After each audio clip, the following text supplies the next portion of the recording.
St Agnes Eve. Deep on the convent roof the snows are sparkling to the moon. My breath to heaven like a vapour goes, may my soul follow soon. The shadows of the convent tower slant down the snowy sward, still creeping with the creeping hours that lead me to my Lord.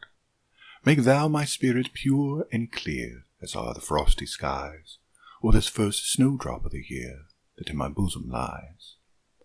As these white robes are soiled and dark to yonder shining ground, as the pale taper's earthly spark to yonder ardent round, so shows my soul before the Lamb, my spirit before thee.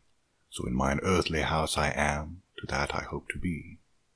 Break up the heavens, O Lord, and far through all yon starlight keen, draw me, thy bride, a glittering star, in raiment white and clean. He lifts me to the golden doors, the flashes come and go. All heaven bursts her starry floors, and strows her lights below, and deepens on and up. The gates roll back, and far within for me the heavenly bridegroom waits, to make me pure of sin. The Sabbaths of eternity, one Sabbath deep and wide, a light upon the shining sea, the bridegroom and his bride. Of old sat freedom on the heights. Of old sat freedom on the heights, the thunders breaking at her feet. Above her shook the starry lights, she heard the torrents meet. There in her place she did rejoice, self-gathered in her prophet mind, but fragments of the mighty voice came rolling on the wind. Then stepped she down through town and field to mingle with the human race, and part by part to men revealed the fullness of her face.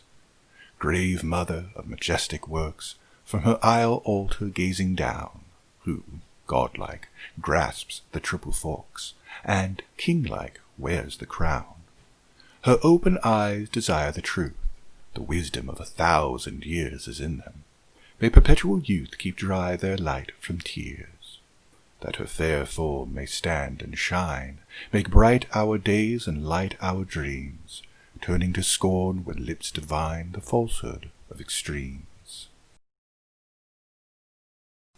Ulysses. It little profits that an idle king, by the still hearth, among these barren crags, matched with an aged wife, I meet and dole unequal laws into a savage race, that hoard and sleep and feed, and know not me. I cannot rest from travel, I will drink life to the lees. All times I have enjoyed greatly, have suffered greatly, both with those that loved me, and alone, on shore. And when through scudding drifts the rainy Hyades vexed the dim sea, I am become a name. For always roaming with a hungry heart much have I seen and known, cities of men and manners, climates, councils, governments, myself not least, but honoured of them all, and drunk delight of battle with my peers, far on the ringing plains of windy Troy. I am a part of all that I have met, yet all experience is an arch wherethrough gleams that untravelled world, whose margins fades for ever and for ever when I move. How dull it is to pause, to make an end, to rust unburnished, not to shine in use, as though to breathe were life, life piled on life for all too little, and of one to me little remains. But every hour is saved from that eternal silence, something more, a bringer of new things.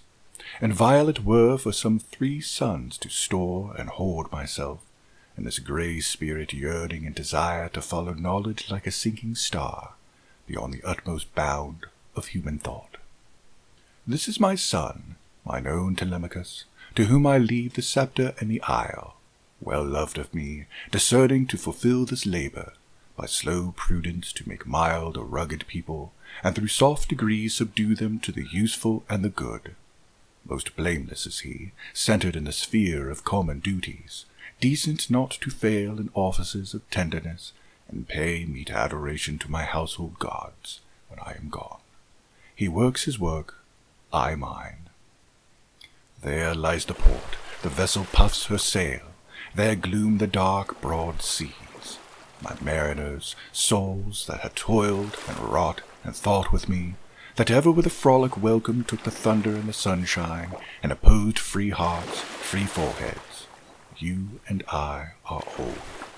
Old age hath yet his honour and his toil, death closes all, but something ere the end, some work of noble note may yet be done, not unbecoming men that strove with gods. The lights begin to twinkle from the rocks, the long day wanes, the slow moon climbs, the deep moans round with many voices. Come, my friends, 'tis not too late to seek a newer world. Push off, and sitting well in order smite the sounding furrows, for my purpose holds to sail beyond the sunset and the baths of all the western stars until I die. It may be that the gulfs will wash us down. It may be we shall touch the happy isles, and see the great Achilles, whom we knew. Though much is taken, much abides, and though we are not now that strength which in old days moved earth and heaven, that which we are, one equal temper of heroic hearts, made weak by time and fate, but strong in will to strive, to seek, to find, and not to yield. You ask me, why, though ill at ease? You ask me, why, though ill at ease, within this region I subsist, whose spirits falter in the mist, and languish for the purple seas. It is the land that freemen till, that sober-suited freedom chose, the land where girt with friends or foes a man may speak the thing he will, a land of settled government, a land of just and old renown, where freedom slowly broadens down from precedent to precedent, where faction seldom gathers head, but by degrees to fullness wrought, the strength of some diffusive thought hath time and space to work and spread. Should banded unions persecute opinion, and adduce a time when single thought is civil crime, and individual freedom mute, though power should make from land to land the name of Britain trebly great, though every channel of the state should fill and choke with golden sand, yet waft me from the harbour mouth, wild wind, I seek a warmer sky, and I will see before I die the palms and temples of the south.